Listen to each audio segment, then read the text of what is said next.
Welcome back.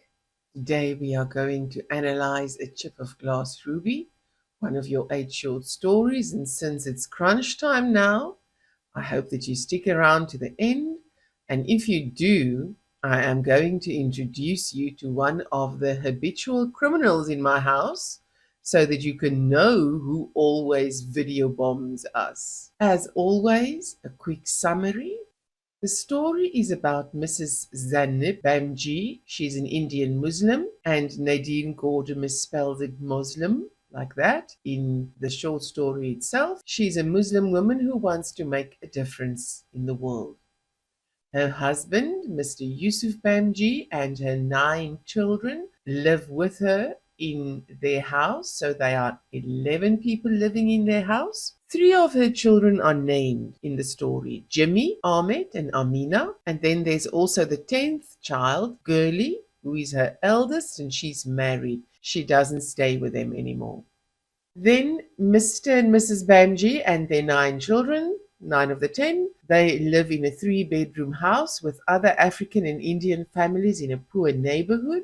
And she is a political activist who feels obliged to help the people in need. She makes leaflets to protest against the apartheid government. Why does she do this? She feels that black people are being taken away from their homes, and deep down she fears that it's also going to happen in the Indian community. And as we also read in the story, her husband's mother had the same thing happen to her. Then Mr. Bamji, on the other hand, sees things entirely differently. He thinks they are going to get themselves into trouble. They have enough Indian troubles. Why is his wife involving herself with a black trouble? Because they don't carry passports as it is. And then at one stage in the story, he begins to wonder why he even married her, the ugly widow of Pahat and her 5 children. Mrs. Bamji is then thrown into jail with other activists who try to make a difference in South Africa. Gurli eventually reminds him why he married her, because she doesn't want to have anybody feel left out. And he realizes that no one else is like that. Then always remember, when you've read a short story, you have to determine the relevance of the short story. In this instance, there's a literal meaning to the story, and it refers to the chip of glass ruby that Indian women wear in their noses. And this highlights the Indian traditional way of life. The jewelry is worn to enhance their beauty, in other words, their outward appearance. The figurative meaning, though, is that Mrs. Bamji can be referred to as a chip of glass ruby. But she is not a traditional Muslim woman because she took out the chip of glass ruby. They say in the short story that she had abandoned that adornment as too old style even for her long ago. Why can she be seen as a chip of glass ruby? Because she's involved in helping black people in their struggle against the apartheid system. And what some people may think is only a piece of glass may turn out to be something valuable, and in this case, it is a ruby. Mrs. Bamji is a true ruby. So Mrs. Bamji may appear to be a traditional woman, but her behavior shows that she is as valuable as a ruby, not just a piece of glass, but she's also delicate and precious because she goes out of her way to help those in need. The narrator, the point of view in the story, is a third-person narrator. How do we know it is a third-person narrator? Because the narrator refers to the characters as he or she or they, or by name. A third-person narrator helps the reader to see a wider perspective. And this third-person narrator can relate Mr. Bamji's thoughts. Why? This is the question that we have to answer to ourselves. How is the story told? This is a plot diagram. Remember, that is the American spelling also called the Freytag's Pyramid, and in the previous two videos I explained comprehensively how this pyramid works, so I'm going to link it to you as an end screen. So let's discuss, how is this story told? The setting. Remember, the setting is part of the exposition. We just discuss it separately because your Mind the Gap study guide authors discuss it as a separate heading. The events happen in the small 3-bedroom house of Zaneep and Yusuf Bamji, and they live in a poor or lower income neighborhood where blacks and Indians live. And this takes place in a very troubled time during apartheid. Now, the structure and plot development. The exposition, the introduction. The story starts where the duplicating machine arrives in a black man's taxi hidden inside a wash basket. Mr. Bamji's internal conflict concerning his wife's political involvement is revealed, and the family dynamics are introduced. The rising action is when Mrs. Bamji copies these leaflets. She meets with several political activists regularly. Among these is Dr. Abdul Muhammad Khan, who's a lawyer. Please do not become confused. There's another lawyer in the story as well. Mr. Munsami Patel, who's a prominent businessman. They also mention Bob Jolly, who was duplicating leaflets the whole night, Mrs. Bamji tells Mr. Bamji. And there's Desai. Mrs. Bamji also entertains ordinary black women in their house, which makes Mr. Bamji even more garrulous when he gets to his house and all these people are inside his house. He's dissatisfied with her involvement in the protest action, and he does not read her leaflets. Mr. Bamji asks his wife how can she be involved in political matters that do not affect them as Indians, because they, as Indians, do not carry passes, only the blacks do that. Then eventually Dr. Khan, who is highly educated and a prominent man in the community, is arrested. The climax of the story happens when the special branch arrives in the middle of the night to arrest Mrs. Bamji. Mr. Bamji is very upset about this situation and he angrily yells at his wife. Remember how he tells her, "This is what happens. Haven't I told you this is going to happen?" He asks what he is to do now that she is being taken away. The children help their mother pack while Mr. Bamji remains uninvolved. He is just in the way, and the two colored policemen say, "Excuse me," quite often while they are searching the house. Jimmy gives his green jersey to his mother to take along so that she would not be cold. Still during the climax, the policemen search the house. This was asked previously in an exam question. What do the policemen take? Why do they search the house? They take the duplicating machine. They take the tome that Nehru had written in prison. Now, Nehru was an Indian activist, also fighting for freedom, and that is why Mrs. Bamji identifies with him. They take the pamphlets that she has been duplicating. They also take conference reports and a stack of thin illegal newspapers on top of the wardrobe. After Mrs. Bamji has been taken away, Jimmy leaves to inform Gurley that she has been arrested. Now, the falling action. Mr. Bamji complains to everybody who comes to his house about the routine housework that is now no longer being performed by his wife.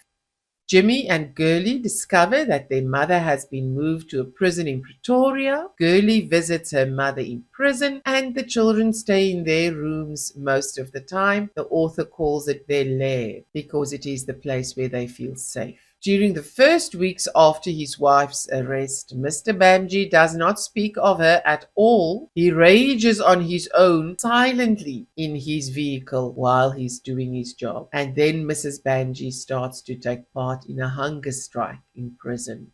The resolution is when Mrs. Bamji reminds Gurley to congratulate Yusuf on his birthday, which he has completely forgotten with everything that has been taking place. And Gurley then gives him the answer to the question he has been wondering about. What has attracted him to Zaneep Bamji in the first place? And his answer lies in her kindness, her caring nature, and her desire to include everybody in life. Then he complains that nobody else is like this, and Gurley says, yes, nobody is like that. Characterization. Remember, they can often ask you to compare two characters or give characteristics of two characters. Sandeep Bamji is selfless and considerate. She always puts others first. Now, some of these points are in your Mind the Gap study guide, and some of them I've taken out of previous memos. Just remember, the Department of Education relies heavily upon the Mind the Gap study guide when they set the paper. So if you make sure you learn your Mind the Gap study guide,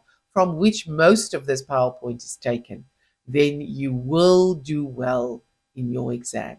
Mrs. Bamji is a loving and a caring person. She believes in equality among the people of different races, and that is why she's a radical political activist helping the black people. She's humble. Remember how Mr. Bamji says that he has never caught her out in an action of indiscretion. He knows that he can trust her. After all these meetings, she would never be presumptuous enough to eat with these people. She would never do that. She is, in that sense, a traditional Indian woman. So she is humble, but she is not afraid to voice her opinion in order to make a difference. So she is a woman of integrity. She is hardworking, dutiful, brave, and courageous. She is willing to go to prison for what she believes in. She is unselfish. At the end of the story, she reminds Gurley that it is Mr. Bamji's birthday. So even though he hasn't visited her, even though he hasn't asked how she was, she still remembers his birthday, and she makes very sure that Gurley congratulates him. Mr. Bamji, he is a vendor. In the story, they call him a fruit and vegetable hawker. He is a loving and dedicated father because he goes to work very early in the morning, even though he's not a very demonstrative man and he doesn't show it. He is a conservative Muslim. They say in the story that he doesn't drink at all. He has a hint of racial prejudice. He doesn't like the fact that his wife is busy with activities that do not concern them as Indians. When he rants while trying to come to grips with why Mrs. Bamji has been arrested, he says that they will kill them in their beds. So there are hints of racism in his character. He is very self-centered. He only thinks about himself after his wife's arrest. But this was a question in a previous exam paper. How does Mr. Bamji change at the end of the story? So he changes from being apolitical, not interested in politics at all, to understanding and appreciating what his wife is doing. And then the rest of the memo says he becomes appreciative when his wife remembers his birthday. Then we also have to discuss Gurley. Her Indian name is Fatima.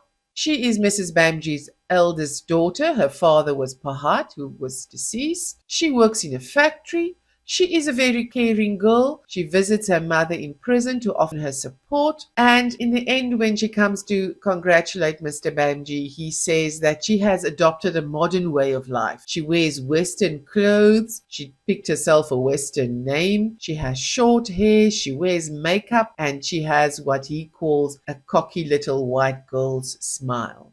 She's also pregnant. And she takes care of her siblings while Mr. Bamji is at work and her mother is in prison. She and Jimmy go to the lawyer, Muhammad Ibrahim, and there's the other lawyer I told you about. Do not become confused between Dr. Muhammad Khan and Mr. Muhammad Ibrahim, who is the lawyer who finds out where Mrs. Bamji is kept in prison. Gurley also takes over her mother's duty to congratulate Mr. Bamji on his birthday. Jimmy is Mrs. Bamji's 15-year-old son from her deceased husband, Pahat. He is supportive of his mother and he shares her political views. He is young, but he recognizes the racial conflict created by apartheid. He's intelligent and outspoken, as we see in that incident where he talks about Mr. Peterson. He offers his green jersey to his mother when she's arrested. Now, the question in one of the papers was, why does he offer this green jersey to his mother? What is the implication of that?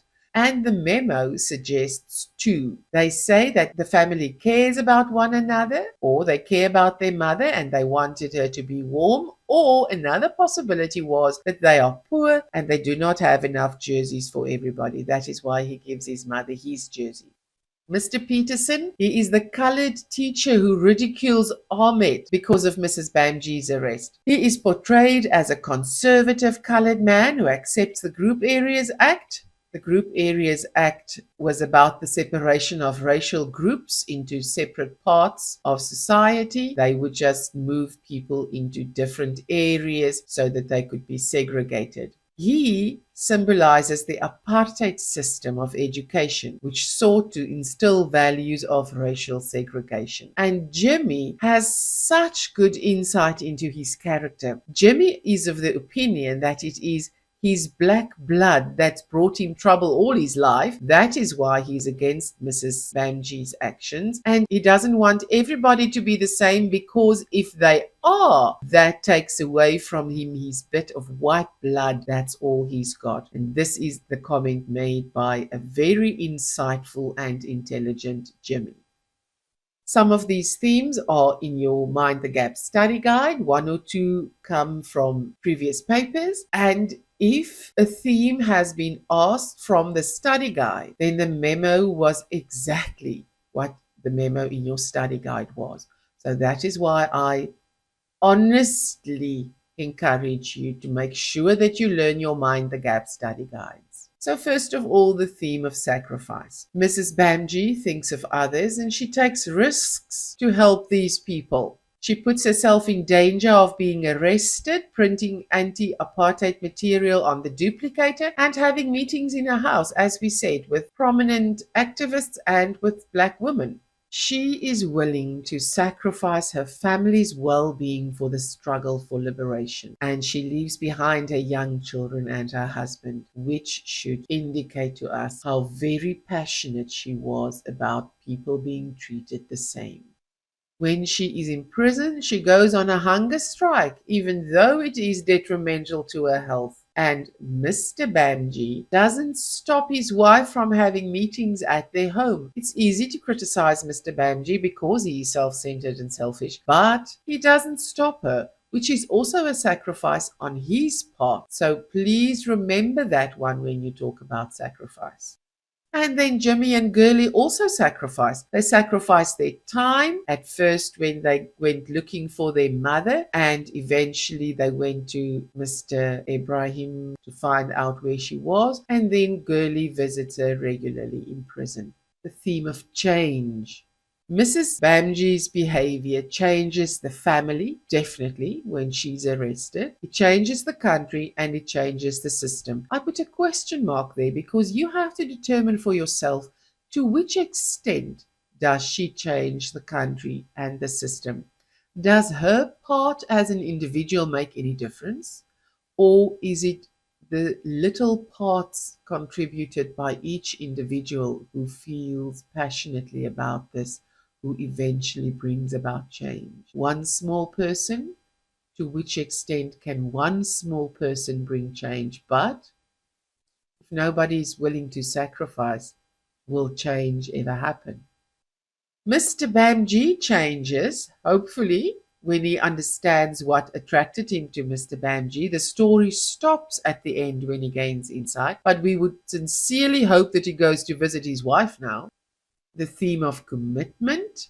Mrs. Bamji is committed to her family and to the struggle. She looks after the family and she prints the anti-apartheid leaflets late at night on the duplicating machine. There is that one simile where she prints out leaflets as if she is pounding chilies, and there is a note in your books and in your study guides about that one.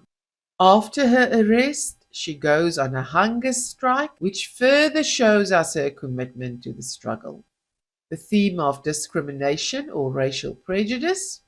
The non-whites are discriminated against. This is apartheid South Africa still. The blacks carry passes with them. The Group Areas Act forces Mr. Bamji's mother to move out of her house in Noorddorp, and that is what Mrs. Bamji tells Mr. Bamji when he says, "Why do you want to bring the blacks' troubles on us as well? Don't we have enough Indian troubles?" Political activists like Dr. Khan are arrested. They express their concern about political injustices, and if you take note, you will see how often the same thing is repeated. So if you know the basics, there is no doubt that you will be able to answer these questions. You must just know the basics and use all the facts that are relevant to each of these themes each time. Ahmed, one of Mrs. Bamji's sons, is discriminated against in school. Mr. Peterson humiliates him by saying his mother is imprisoned because she wants Indians to be the same as black people. And Mrs. Bamji is imprisoned as a result of her political activities. The theme of selfishness. Mr. Bamji is the epitome of selfishness in this story. He is selfish and uncaring of those affected by apartheid since he is not directly affected.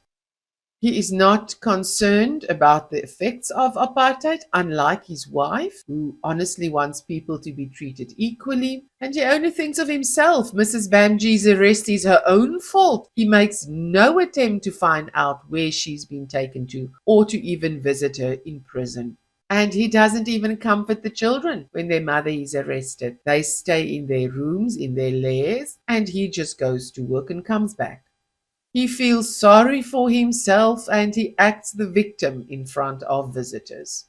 The style of this story, it's been written in the informal register because we have to do with everyday people, normal people, the way they talk. And then it is straightforward, simple diction. There's nothing complicated. There are certain concepts that you need to understand, like apartheid, which nobody in this country has a problem with. But you must also know about Nehru. Why was she upset when they took the tomb of Nehru? Because she wanted to leave it to her children. He was like a role model to Mrs. Bamji. Diction and figures of speech, and I'm only going to discuss a few of these. You cannot possibly, in a video of this scope, discuss all of them. But if you understand the basics, as I've said so many times before in this and in previous videos, if you understand the basics, you must just apply them. The first one we're going to discuss is a simile. And remember, if you have to discuss the effectiveness of a simile, you have to discuss what is being compared to what and why, so that the specific elements or characteristics that are being compared are discussed clearly. So one of the similes in the short story is where the author says that to Mrs. Bamji, her body was as unimportant as a dress on a peg. Just like a dress on a peg is unimportant, just hanging there, it serves no purpose. Mrs. Bamji's body is unimportant to her because she is not interested in her physical appearance. There are more important things to her. When Mrs. Bamji opens the door to the two colored policemen, her hands shook like a very old person's. Her hands are shaking as an old person's hands would shake. What is being compared to what and why? She is frightened since she knew she's going to be arrested. But in spite of her fear, she still opens the door because she is willing to face the consequences of her actions because she believes in what she's doing. Jimmy looked like a merchant when he tells his mother to leave it. Just let them take the tome written by Nehru. So why is he being compared to a merchant? Jimmy's adult behavior is compared to the behavior of a merchant advising a client about what he or she should do. He fell into bed each night like a stone, Mr. Bamji, after Mrs. Bamji's arrest, when he comes home and he's not only physically tired but also emotionally because of the mental anguish that he's going through every day. So Mr. Bamji was so tired each night that he fell into bed heavily like a stone would land when thrown. Metaphors. Remember, a metaphor is a shortened simile. They don't compare by using like or as. They are saying that these two things are the same. The snap of a trap. Realization came. Just like a trap closes unexpectedly on its victim and is hurtful and inescapable, Mr. Bamji realizes that Mrs. Bamji is being arrested. This is when he wakes up hearing all the movement. Jimmy bolted and barred the front door. Why is this a metaphor? Just like the gate of a castle would be bolted and barred against an enemy, Jimmy is ensuring that nobody could come into their house again because he now firmly and definitely locks the door. Irony. There have been quite a few irony questions about this. And remember, irony is when something opposite to what you expect happens. So Mr. Bamji does not even try to find out where his wife is taken. He doesn't visit her either. Instead, he is angry with her for being arrested and for leaving the responsibility of taking care of the children to him. That is ironic that he does not support his wife. It's ironic that Mrs. Bamji remembers Mr. Bamji's birthday and reminds Girly to congratulate him. Yet Mr. Bamji does not seem to care about his wife and what happens to her. You will see that in irony answers, there's always an instead or a yet to show the two opposite sides of what constitutes the irony. Mr. Peterson mocks Ahmet about his mother's arrest, yet he, as a colored teacher, a colored man, would also have suffered under the oppression of the apartheid government. Mrs. Bamji, who is an Indian, is arrested by two colored policemen, yet they are also victims of the apartheid government, just like the Indians and the blacks. During the whole arrest scene, Mr. Bamji notices that it was like the preparation for one of the family festivals his wife made such a fuss over. Why is this ironic? The family prepares for Mrs. Bamji's imprisonment, which is not a happy occasion. Yet it is compared to the preparations for a family festival, which is usually a happy occasion. When Mr. Peterson was being nasty to Ahmet, Jimmy says, "That is why Ma's there. That's all the kids need to know." Why is this ironic? Jimmy refers to kids, yet he is still a child himself. The tone in the short story, there are quite a few. Remember, tone is the general character or attitude of a piece of writing. Character, a writer, a poet. Go look at the videos that I will link on the end screen so that you can follow the full discussions on those videos. There's a sarcastic tone when Mr. Bamji and Jimmy discuss Ahmet's humiliation in the classroom. Mr. Bamji thinks that Jimmy is still just a child and he doesn't know as much as he thinks he knows. There's also an ironic tone when Mr. Bamji is critical of his wife's morally noble actions. There is a hopeful tone at the end when Mr. Bamji finally understands his wife, and we hope that his attitude towards her will change. There is a tone of despair, accusation, self-pity when he says, "What am I going to do when she's being arrested?" He's worried about himself when she's arrested and not about the effect of the arrest on her or on his children. There's also a tone of confusion or agitation. When he's driving in his cart, he asks, "What for?" again and again. What for? Mr. Bamji does not understand why his wife is prepared to give up her freedom to help other people when he says they will come and murder you in your bed at night. The atmosphere or the mood. So in the New Tribe and the Fur Coat, which we have already discussed in 2 previous videos, they referred to mood. Now they suddenly refer to atmosphere. So what is the difference? Both refer to the emotional feelings inspired by a piece of literature, but mood refers to the internal emotions of an individual, and atmosphere is usually linked to a place. So the moods of a group of people can affect one another and create the atmosphere of a venue. So it's still a state of mind or feeling, just like mood was. So in this short story, we have an atmosphere of secrecy because there are meetings with African women and important freedom fighters, but we are given no details about what is discussed at these meetings. It's just the secretive element of it which is being emphasized. And the secrecy is further emphasized when Mr. Bamji realizes he doesn't know what is going on at these meetings or who really visits his house when he's at work during the day. And secrecy is further emphasized when Jimmy and Gurley have to go to Muhammad Ibrahim to determine where their mother is being kept. They stood outside the prison for hours and he helped them to discover that their mother was kept in a prison in Pretoria. Now we have the level 5 questions. Remember the level 4 and 5 questions in the paper? There will always be a few, because 20% of the paper must be level 4 and 5 questions. And these require your response based on the story on certain issues. So one of the level 5 questions, and it will always be the last question of the paper. Do you feel sorry for Mr. Bamji and the children in this extract? Discuss your view.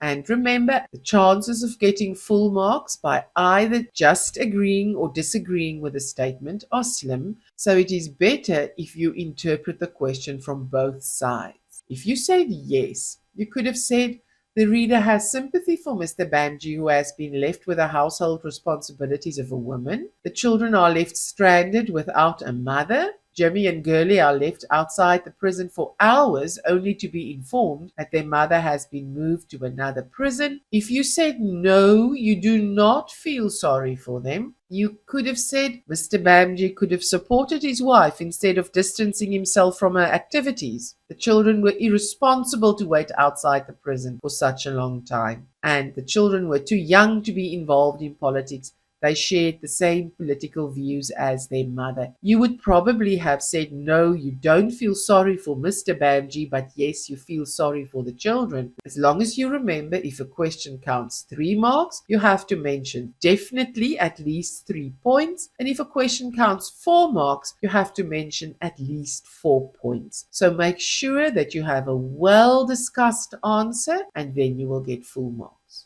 Another level 5 question. Mrs. Bamji is involved in the political affairs of black people that have nothing to do with her. Discuss your view. If you said no, you don't agree with this statement, then you could have said apartheid affects everyone who is non-white. Though Mr. and Mrs. Bamji, as Indians, do not have to carry passes like blacks, their living conditions attest to the fact that they are also affected by apartheid. As Indians, they are affected by the Group Areas Act, like we saw with Mr. Bamji's mother. And although they don't have to carry passes, they also have fewer privileges compared to white people. If you said yes, she is involved in political affairs that have nothing to do with her, you could have said Mrs. Bamji should have done what her husband has been telling her and not become involved in black people's troubles. It is not her place to become involved in these affairs because Indians do not have to carry passes like black people. And Mrs. Bamji witnesses a lot of people getting arrested, which should have warned her that the chances of her getting arrested are coming closer. And Mrs. Bamji goes as far as printing illegal material for blacks in her house, something which leads to her imprisonment. And next level 5 question. Do you agree with Dr. Khan that Mrs. Bamji is a wonderful woman? That was when Mr. Bamji came home one afternoon. Mr. Khan was coming out of the house and he meets her and he says, wonderful woman. So do you agree with him that Mrs. Bamji is a wonderful woman? Discuss your views. If you said yes, she is a wonderful woman, you would have said Mrs. Bamji goes out of her way to help people in need. She loves her family and takes care of them in spite of her involvement in political matters. She remains humble despite being visited by prominent people. She would never be as presumptuous as to eat with these people. And she's not selfish by thinking of the Indians only. She also assists the blacks in their struggle against apartheid. If you said no, she's not a wonderful woman, you could have said she defies her husband by distributing political pamphlets when he says that she should not be involved in this. She places her political activities above her marriage, aware of the fact that she might be imprisoned and that her family will be left without care. After her imprisonment, she placed further strain on her family by taking part in a hunger strike. Remember, one evening during dinner, one of the children started crying and Mr. Bamji also pushed away his plate. He couldn't eat any further. Another level 5 question. In the short story, Mr. Bamji can be regarded as selfish. Discuss your view. If you said yes, he is selfish. You could have said he accuses his wife of caring more about other people instead of supporting her family. He is immediately concerned about what's going to happen to him and the children. Not so much the children. When Mrs. Bamji is arrested, he doesn't care to find out in which prison she is being held or to even visit her. If you said no, he cannot be regarded as selfish. You could motivate by saying, Mr. Bamji wakes up at 4:30 every morning to be at the market by 5 to support his family. He is concerned about the children's well-being after Mrs. Bamji's arrest because most of them are still very young. They mention a 3-year-old. And when Jimmy asks for 5 shillings, he gives him 6, and this shows his caring nature. Remember, characters, Mr. Bamji in particular is a round character in this story because he changes. And people are complex. So it's not just black and white. There are definite grey areas when you talk about people. So try to see the argument from both sides. Now, I will show you one of the culprits who usually video bombs us. If you have listened to some of the previous short stories that I've read, you will hear a definite sound of very joyous lovebirds in the background. As soon as they hear my voice, they start making a noise. I suppose they think I'm talking to them. Don't make this paper bigger in your head than it really is. If you know your work, you have to do well. Good luck.